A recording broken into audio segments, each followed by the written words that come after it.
Merci d'être là aujourd'hui pour nous parler d'un sujet toujours brûlant qui nous concerne toujours et encore, l'Ukraine, Oui, la guerre. la guerre. Ces derniers jours, il semblerait que sur le terrain, les frappes ne se soient pas atténuées, bien au contraire, puisque l'offensive russe continue, que l'ampleur des combats augmente. Pouvez-vous nous en dire davantage sur ce qui se passe actuellement, en prenant le recul historique nécessaire et en nous donnant quelques informations sur votre vision de l'avenir? On a une guerre qui dure depuis maintenant 3 ans et demi, même un peu plus. C'est l'occasion de faire un bilan.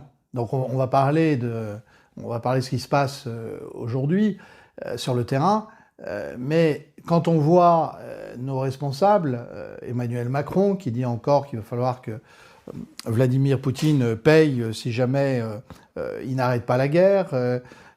Quand on voit, il y a quelques mois, juste avant l'été, le plus haut responsable militaire en fin de mandat, le chef d'état-major des armées, qui expliquait que la France était devenue l'ennemi principal de la Russie, on est un peu songeur parce qu'en fait, on se dit, mais de quoi parle-t-il, tous autant qu'ils sont?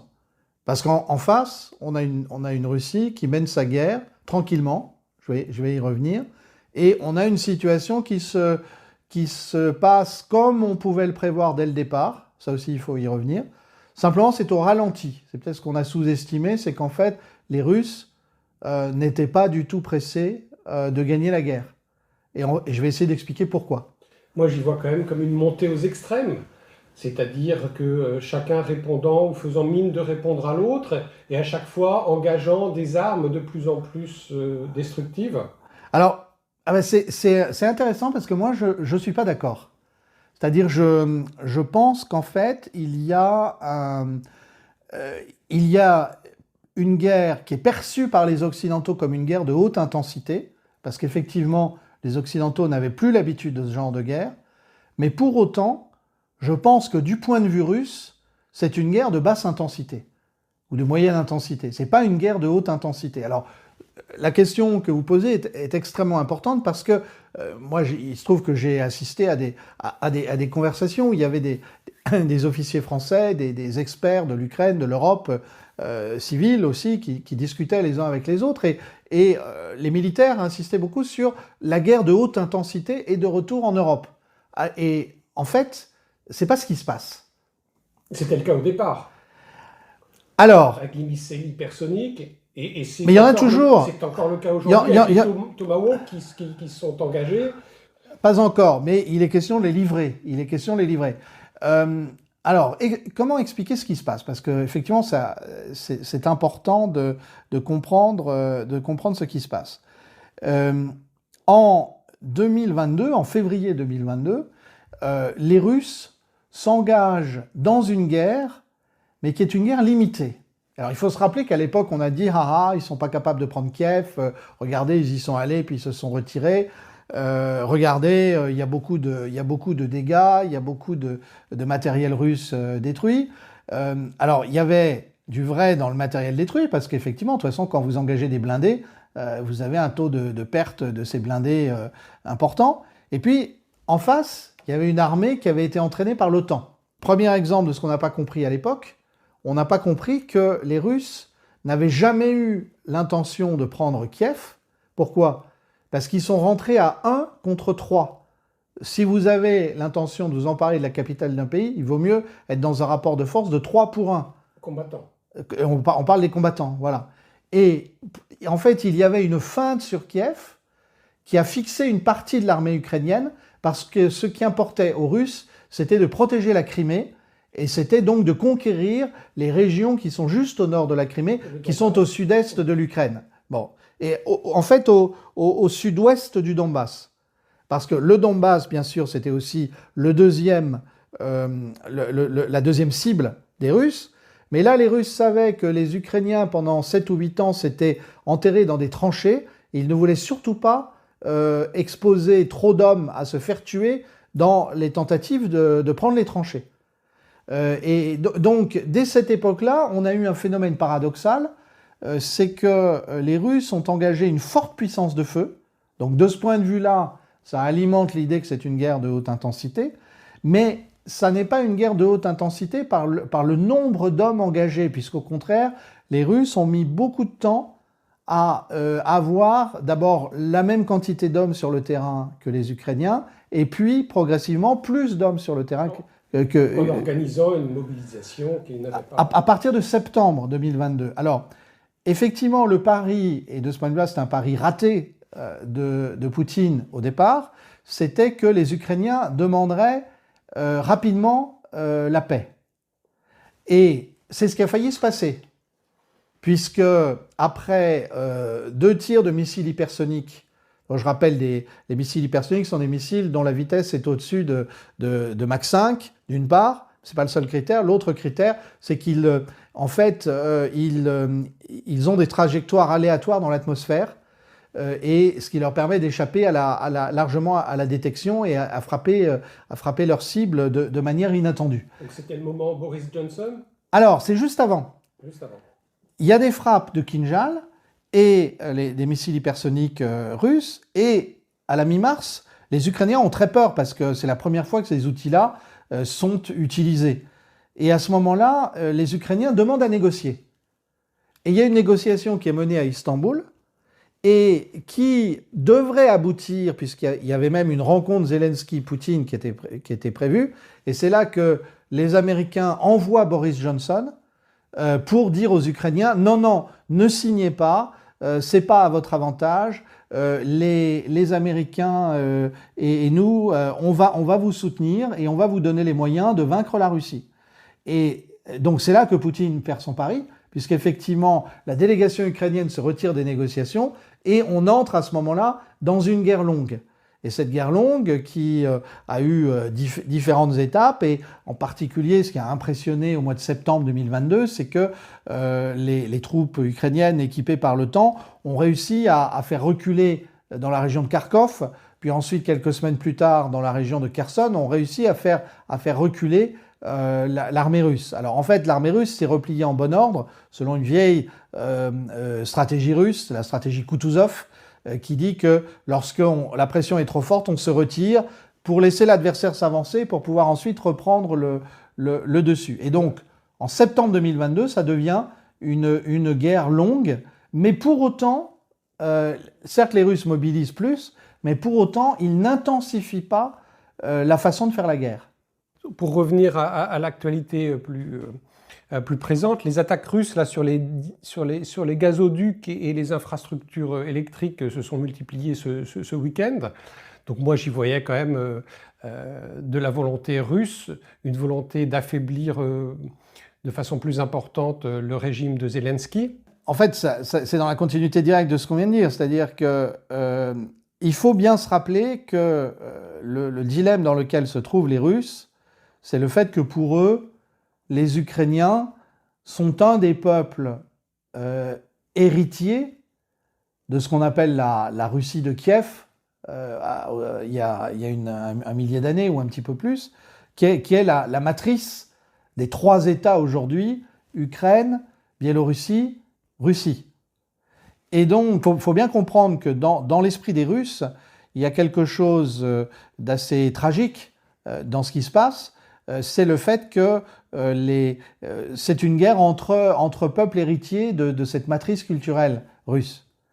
Et c'est la raison pour laquelle, c'est une des raisons pour lesquelles les Russes mènent cette guerre en ciblant plutôt les infrastructures que les populations, pour éviter d'y faire trop de morts. Si les Russes avaient fait ce que les Israéliens ont fait à Gaza, tout le monde en aurait parlé, on aurait dit « regardez comme c'est affreux », etc. Mais non, c'est pas ce que font les Russes. Et ils visent beaucoup les infrastructures électriques en espérant que les Ukrainiens vont finir par céder à cette pression-là.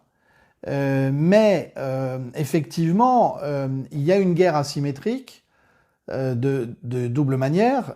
Elle est asymétrique parce que les Russes ont des moyens de frappe qui sont infiniment supérieurs à ceux des Ukrainiens, d'un côté. Et un nombre de combattants dissymétrique. Mais alors, Aujourd'hui, il est devenu de 2 pour 1, 2 Russes pour un Ukrainien. Mais il faut se rappeler qu'on a commencé à 1 Russe contre 3 Ukrainiens.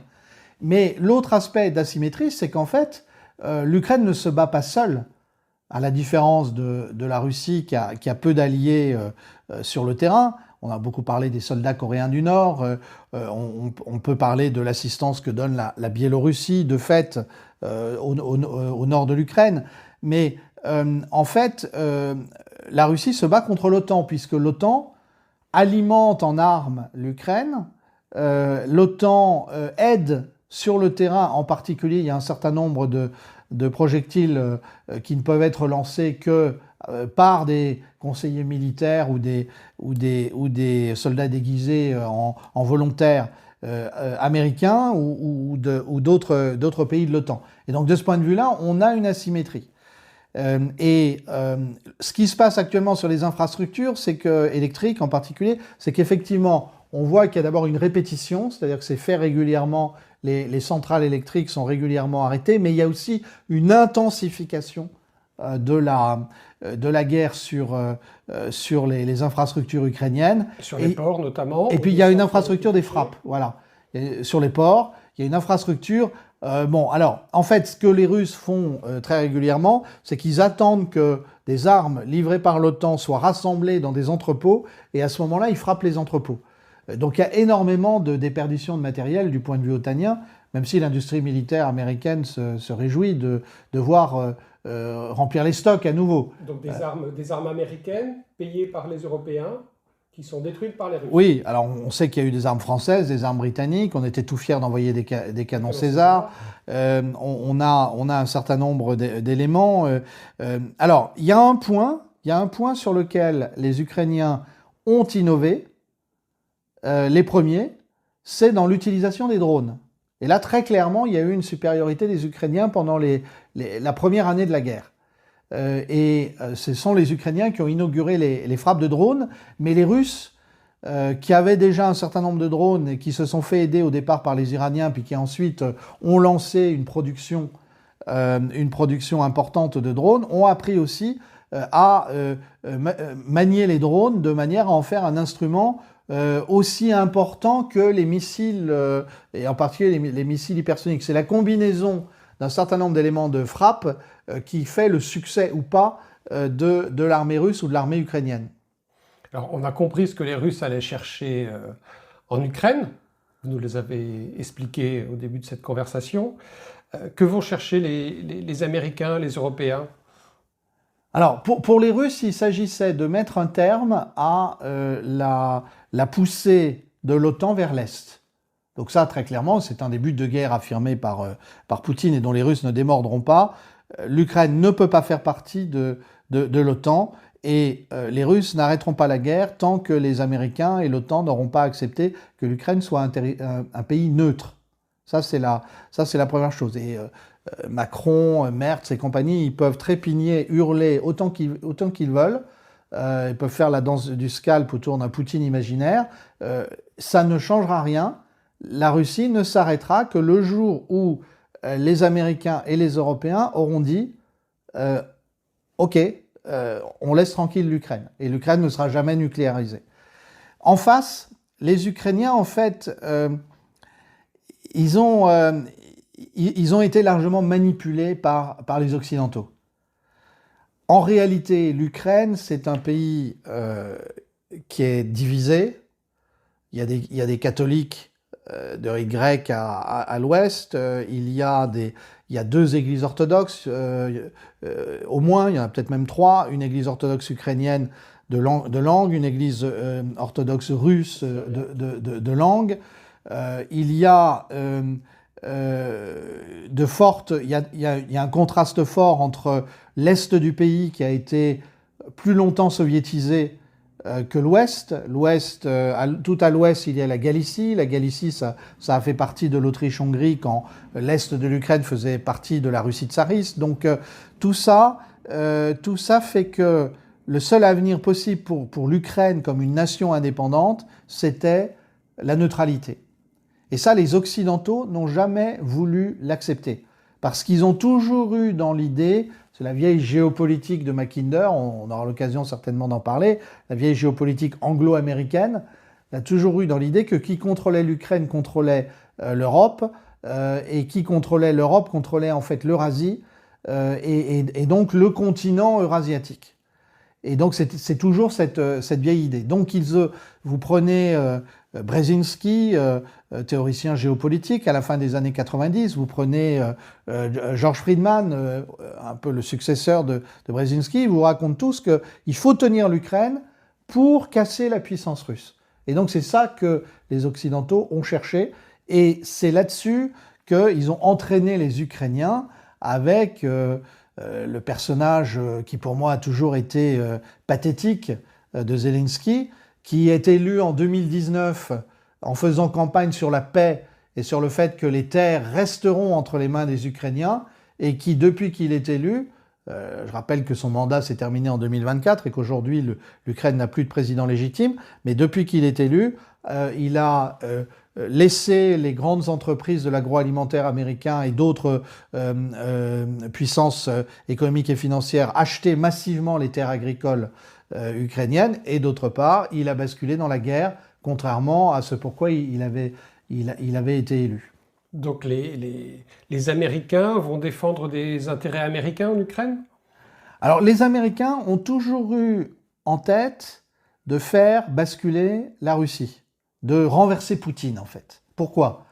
Parce que la chute de l'Union soviétique a été pour eux une espèce de divine surprise, personne ne s'y attendait, et dans les années 90, il faut se rappeler que Bill Clinton gouverne largement les affaires russes lorsqu'il est président.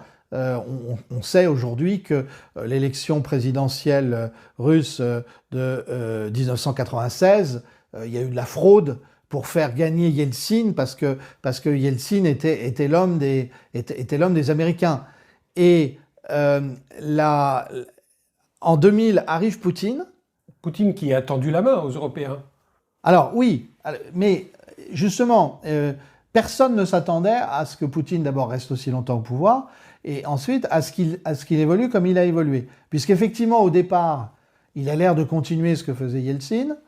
Il tend la main aux Américains, il demande à devenir membre de l'OTAN, il demande un accord avec l'Union européenne, et quelle que soit la sympathie que Schröder ou que Chirac avait pour lui, Schröder, l'ancien chancelier allemand, Jacques Chirac, l'ancien président français, ça on sait, quelle que soit la sympathie qu'ils avaient pour lui, ils n'ont pas fait pression sur George W. Bush pour que on accède aux demandes de Poutine. Et donc Poutine s'est raidi de plus en plus, outre le fait qu'il avait décidé de reconstruire l'État central.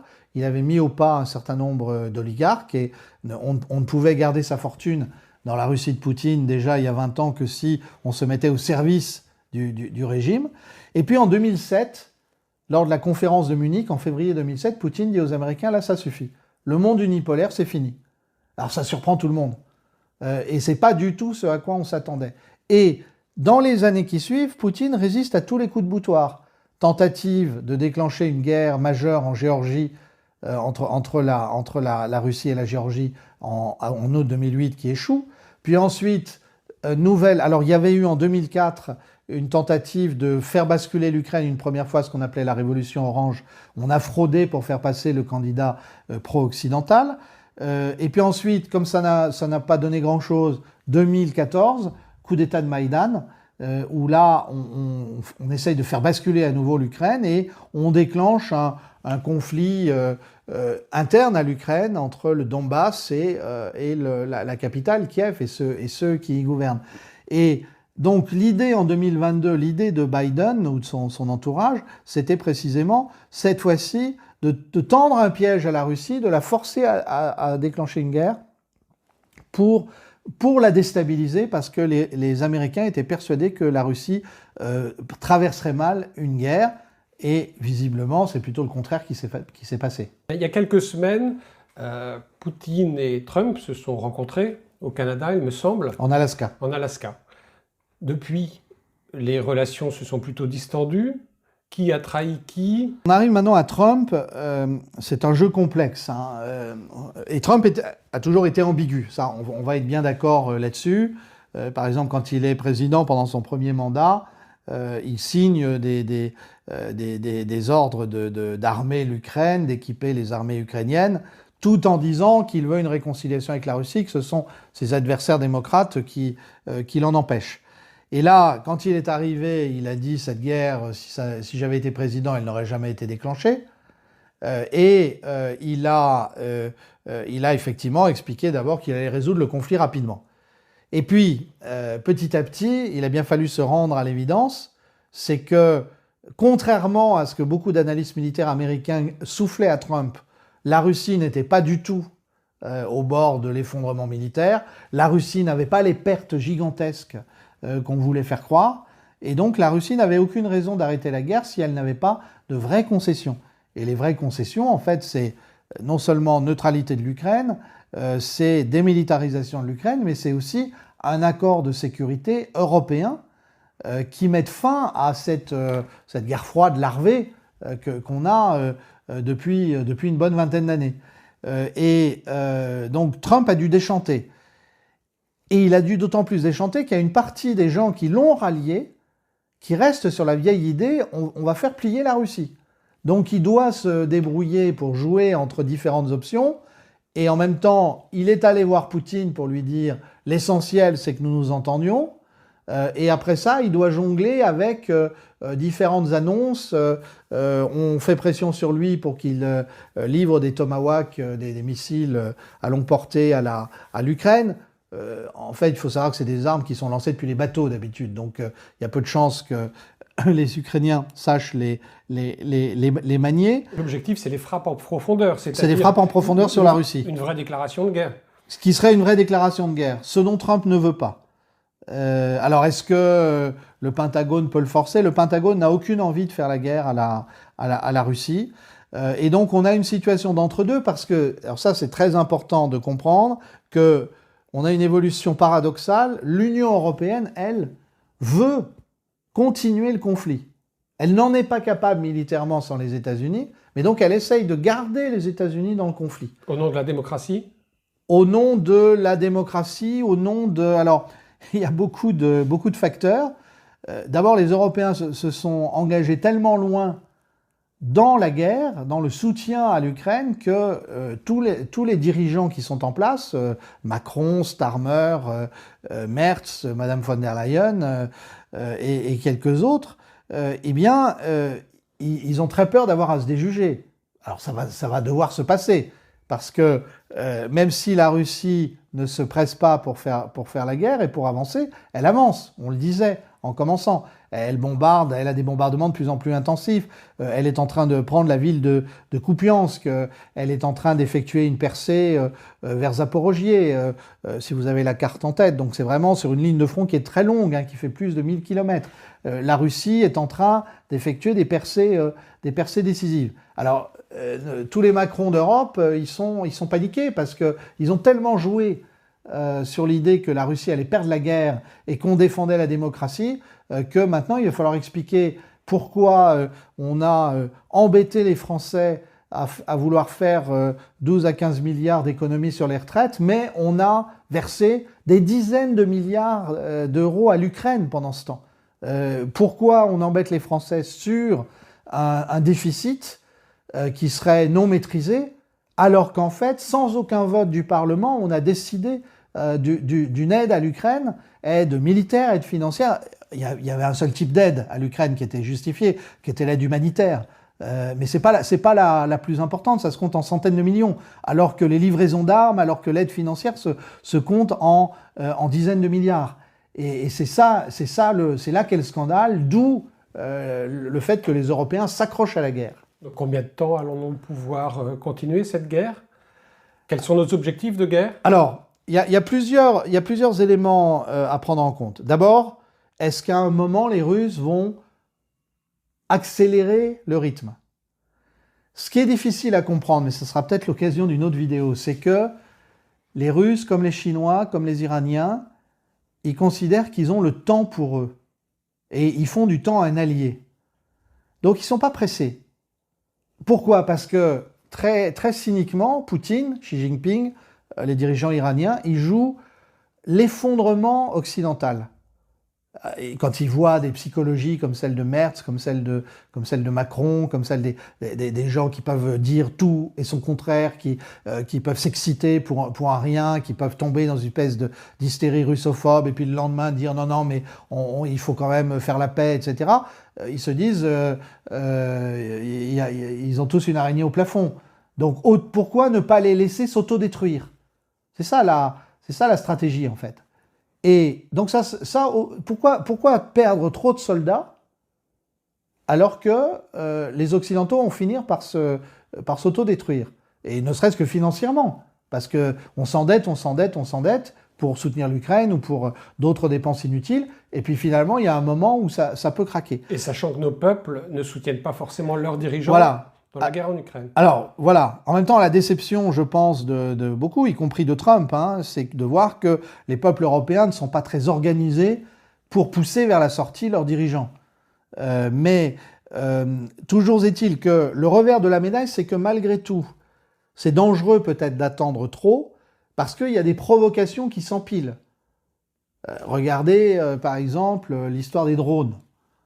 Alors on dit c'est des drones russes qui sont au-dessus des aéroports. Oui, enfin ça met ça quand même dans la tête des populations. Ça peut répandre la peur. Ensuite on a expliqué qu'il y avait des missiles qui étaient tombés en Pologne. Ensuite on a aujourd'hui d'autres idées qui circulent sur... je lisais ce matin par exemple, on a vu des petits hommes verts à la frontière entre la Russie et l'Estonie. Alors c'est les gardes frontières estoniens qui ont dit on a vu des soldats russes habillés d'un uniforme vert qu'on ne connaissait pas jusque-là, et c'est pas des gardes frontières russes, c'est autre chose, c'est des gens qui veulent nous infiltrer, etc. Et on s'aperçoit en fait qu'on a une situation assez démentielle où on essaye d'insuffler la peur aux populations pour leur dire il faut non seulement réarmer, mais aussi pour leur dire il faut se préparer à une guerre. Et alors, il y a des choses dangereuses quand on voit tel expert ou dirigeant britannique qui dit la guerre avec la Russie, c'est pour 2028. Ou quand Merz dit il faut être prêt pour une guerre en 2030. Et ça, effectivement, c'est dangereux. Mais je pense que tout sera fini d'ici là. Mais qu'en pensent nos généraux? Qu'en pense notre armée? Sont-ils partants pour faire la guerre à l'Ukraine? J'ai beaucoup de mal à savoir la réalité. Je me suis trouvé invité à des conversations qui étaient plus sur des aspects diplomatiques, mais où il y avait des officiers. Et j'étais assez stupéfait parce que avec la veille que je fais quotidiennement sur le conflit, j'avais un certain nombre d'informations qui me semblaient assez en porte-à-faux avec ce que eux disaient, qui était plutôt le discours de l'OTAN. Alors, est-ce que c'était parce que nous étions, nous, pauvres civils, des oreilles éventuellement indiscrètes, qu'il fallait leur donner la bonne parole officielle? Est-ce qu'il y a une auto-intoxication qui fait qu'on finit par croire à ces communiqués qu'on lit tous les matins? Ou est-ce que les méthodes de veille sont archaïques au point que moi, avec mon ordinateur à pédale et mon habitude prise depuis 20 ans de regarder des médias du monde entier, en particulier les médias asiatiques, qui sont souvent beaucoup plus objectifs que les médias asiatiques de langue anglaise, qui sont souvent plus objectifs que les médias européens ou américains, peut-être que finalement j'arrive à avoir une image plus juste du conflit que des gens qui ont tous les matins le rapport de l'OTAN sur leur bureau. Je n'en sais rien, mais ça me laisse perplexe. Parce que, objectivement, moi-même, je ne suis pas du tout spécialiste des questions militaires, mais quand la guerre a commencé, je me suis dit, mais est-ce qu'on connaît bien l'armée russe? Est-ce qu'on connaît l'histoire militaire russe? Est-ce qu'on a vu ce que c'est que les missiles hypersoniques? Et les Russes vont les utiliser. Ils ne peuvent pas perdre cette guerre, c'est pas possible. Alors peut-être qu'ils pouvaient ne pas la gagner, peut-être que les Ukrainiens pouvaient obtenir la partie nulle, mais les Russes ne pouvaient pas perdre cette guerre, c'était pas possible. Et pourtant, j'ai vu des militaires français qui s'enthousiasmaient pour certaines victoires apparentes de l'Ukraine. Donc, je peux pas vous répondre. Je n'en sais rien. Merci, Édouard, pour cette synthèse qui nous permet de mieux comprendre où nous en sommes dans ce conflit. Il faudra qu'on fasse des points plus régulièrement parce que là, on va arriver à une situation paradoxale dans les mois qui viennent, peut-être dans les semaines qui viennent, c'est que la victoire de la Russie va devenir de plus en plus évidente, la défaite de l'Ukraine, avec des dirigeants qui vont devenir chez nous de plus en plus excités, hystériques, et il va falloir expliquer les choses telles qu'elles se sont passées.